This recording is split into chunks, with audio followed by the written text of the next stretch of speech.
how do I stay motivated and inspired in my work?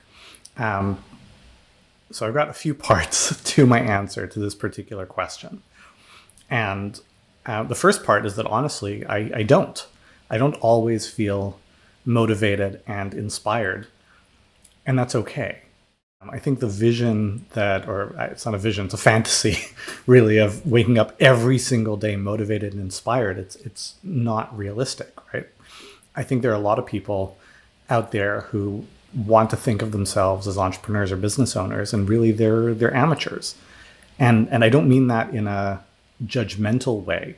I think a lot of people misunderstand what does amateur mean. It's meant as it's intended as or taken as a pejorative of some sort. But really, the word amateur, it comes from French, from Latin, right? The root word is aimer, which in French means to love. An amateur is someone who does something because they love it. And so when you're feeling excited, when you're feeling motivated, when you're feeling inspired, you do it. Contrast that with a professional, right? What is a professional? Someone for whom doing something is their profession. So what does it mean to be a professional? It means you show up every damn day, whether you feel inspired or not, whether you feel like it or not. And developing that muscle of some days I feel inspired, and that's great, and some days I don't, and that's okay. I still show up and do what I need to do, right? My showing up for my work, for the people who are counting on me, for my team, for my students, for everyone, is not contingent on, which side of the bed I woke up on. I think that's really important.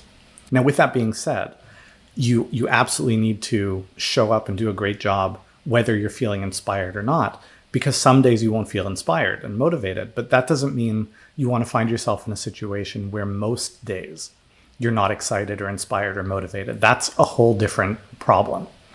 And there are a couple things that are really important to maintaining that energy and inspiration and motivation, not in a way that gives you an out of like, I'm not motivated, I'm not inspired, I guess I'm not working today. That's not how it works.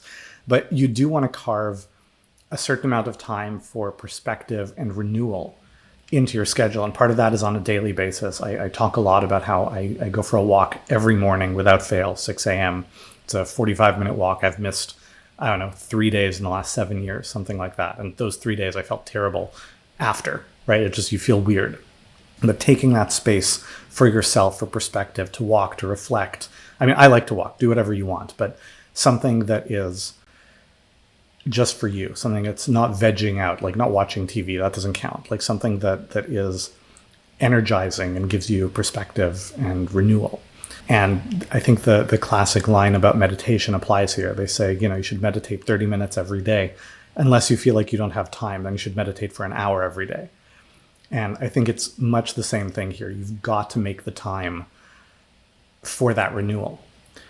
And in addition to that, you've also got to make the time for broader renewal, for disconnection, for perspective, whether that's taking your weekend strictly off. I actually don't like to do that most of the time.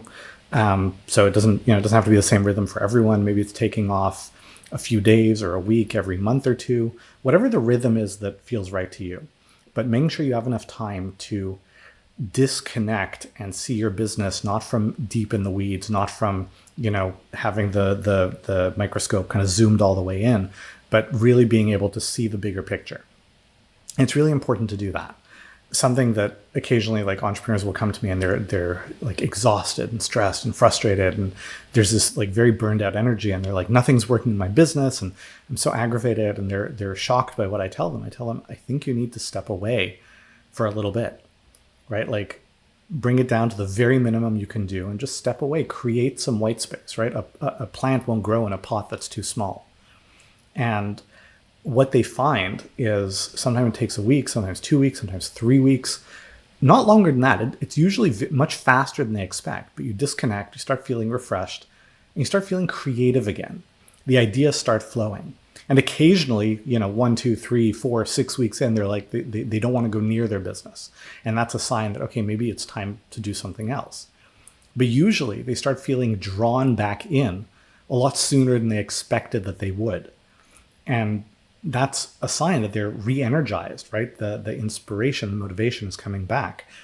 But you want to think of that feeling of motivation, inspiration as being a lot like a plant you have to nurture and cultivate and create space for.